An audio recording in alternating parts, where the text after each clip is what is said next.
Consider art. Before the First World War, art was basically representational art, however modern it may have seemed. After the war, you see various kinds of abstract expressionism. You see a certain violence on the canvas, and many artists attribute this to their experiences or the result of the First World War. Consider poetry. Maybe the single greatest poem written in the 1920s, T.S. Eliot's The Wasteland. Utterly depressing, and certainly the effect of the First World War can be seen there. Consider literature. Ernest Hemingway, ambulance driver, First World War. His great novels of the 1920s, The Sun Also Rises, A Farewell to Arms, and the hero is crippled, not only physically, but psychologically, trying just to survive. Consider music. Before, music emphasized melody, harmony. Afterwards, increasingly, a harshness to that music. And the First World War had its place in that as well. Consider psychology. Sigmund Freud, already an older man, had written earlier of this life instinct going back to infancy. And after experiencing the devastation of the First World War, he asks, do humans have a death instinct? How do we explain all of this massive killing? The world would never be the same. Before the First World War, the belief was very strongly in Europe of progress, onward, upward, with all the great accomplishments of the 19th century. Immediately after the First World War, people are not talking about progress. Not at all. The world would never be the same. In France, in the 1930s, the common question that was asked was, where are all our good leaders? Where are they? The answer, they were dead. Think of it.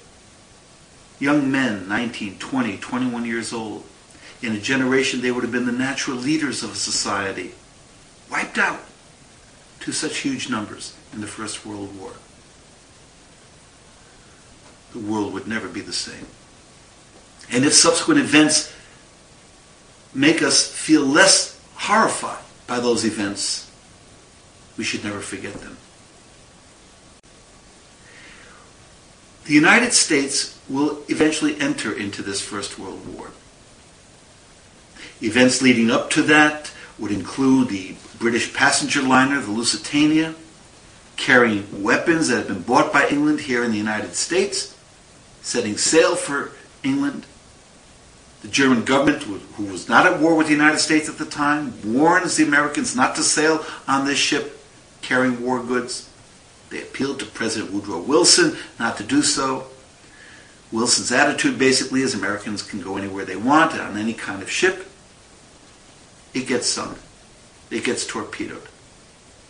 The United States didn't go to war at that time, but relations obviously worsened with this sinking and all the loss of life involved. In 1916, another ship, not American ship, the Sussex, is sunk. President Wilson issues something called the Sussex Pledge, threatening to break off diplomatic relations if Germany does not stop submarine warfare. Wilson has, in a sense, painted himself into a corner. Germany will stop temporarily submarine warfare, but then will resume it, and Wilson will keep his word of breaking off diplomatic relations. In other words, he has not given himself any room for future diplomatic maneuverability. Wilson gets reelected to the presidency in 1916 with the slogan, "He kept us out of war," and several months later will declare war on Germany. The official reason for the American entry into this European war was freedom of the seas. And undoubtedly that played a part, certainly in the minds of Americans. For Wilson, I think we need to add extra factors. One certainly has to be economic.